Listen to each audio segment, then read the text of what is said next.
At the Half on the PAC Sports Network, brought to you by Triple Tri-County Patriots for Independent Living. We talk now with Thomas More head coach Jeff Hands. Coach, you just recently won your 100th game as a head coach at Thomas More in a victory against Waynesburg. And take us back to that night and what it was like to get your 100th win, and also what it means to you as far as a program perspective to get that win so quickly. I don't know. I mean, to me, it's another game, because it's about our players. It's about our alumni that's been through here and helped us get that victory so soon. I mean, it's a lot of good people that have been through here, good assistant coaches that have helped us along the way. So it's not about my 100th. That's why I told him after the game, it's our 100th. Stephanie Krusling, our one senior that's been here with us all 4 years since I've been hired. And, Coach Allen started when I started, and Coach Shields has been here forever. So, he's been a major part of it, of all those wins. And, it's exciting for those guys. And, and I'm very proud of the people we had, and hopefully we can continue it.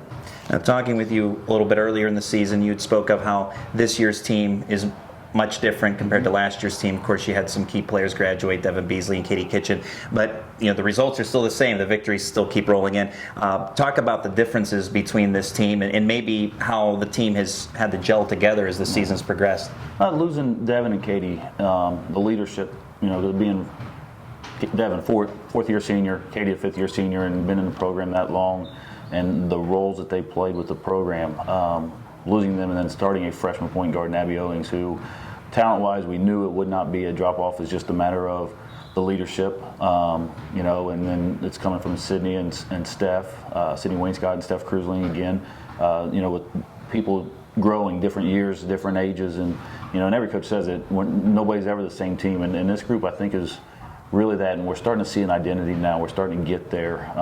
We got Nikki Kiernan back healthy, finally, right after Christmas. So, that was one person that was early on in practice for that first month. Really was a big piece of what we were doing, and we had some transfers and those two freshmen. So getting everybody on the same page, and then Sydney Moss coming back from the knee.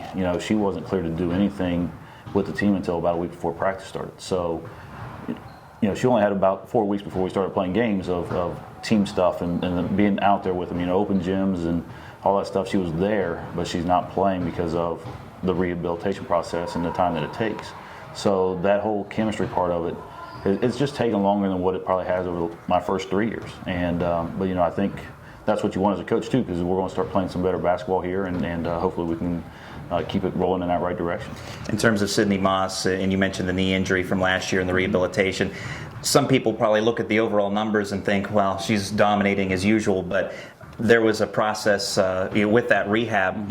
Tell us, give us a little insight as far as how she's come along, because I'm sure it wasn't as easy as the statistics probably make it look. You can ask anybody that's had that unfortunate injury that it is not easy. It's such a mental toll, because you want to go make that same cut, but you're scared, and she'll even tell you the first couple times, and she may even still be scared to this day. She doesn't show it a whole lot. She's getting more comfortable, but it just takes time. It takes time. Your body just changes because you're only allowed to do certain things for so long, and the getting back in shape and having that mental toughness to go out and run an extra mile or do some extra sprints, even after doing rehab for an hour and a half or 2 hours.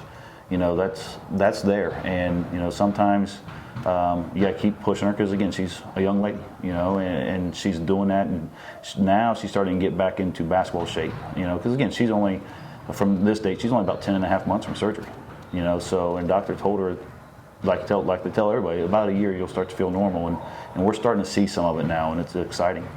As far as some of the new players, and you mentioned the freshman Abby Owings and Nikki Kiernan, who've really been instant impact players. Kiernan coming along through an early season injury, but Owings we saw when you guys hosted St. Vincent. We were there for that. Tremendous. She was our player of the game that day. How exciting is it to have two freshmen that caliber just step in and look like veterans? Yeah, it's real exciting. It's a bright future. I mean, we only have the two seniors. And, we've added some other good transfers. Samantha Katie's come in and accepted that starting role. And Kaylee Bush coming off the bench in the post. And our sophomores are taking steps forward every day, getting better. Kirsten Paul. So, those things, it's exciting where we're at and where we're going to go. And I remember asking you about this last year, but a little bit of a different team, so same kind of rules apply with the team ranked as highly as it is in the nation, and a lot of attention surrounding the squad. How do you keep them focused on a game-to-game basis and not really maybe get ahead of themselves? I just tell them they're not very good. I mean, it's point blank. It's we got things we need to accomplish, and we can't be happy with where we're at. We got to continue to work every day to get better, because there's a lot of things that we don't do very well at times. I mean, there's times, like you said, like St. Vincent. I mean, they took it to us. We were down 10 at half, down 12 with about 17 minutes left to go, and then all of a sudden, the Thomas More team that we wanted to see for 40 minutes showed up for 17 minutes, and we won that last 17 minutes by 29. I mean, how does that happen? I mean, that's just, and that's stuff that we talk about, being consistent. You can't turn that switch, and that's new players, transfers, and new players in the program, freshmen that are playing vital roles for us, that are starting to figure that stuff out. So, that's where I think we'll continue to get better. It's Coach Jeff Hands of the Thomas More Saints. Coach, thanks for your time. Thank you. Good luck the rest of the way. Thank you. We'll have more coming up next on the PAC Sports Network.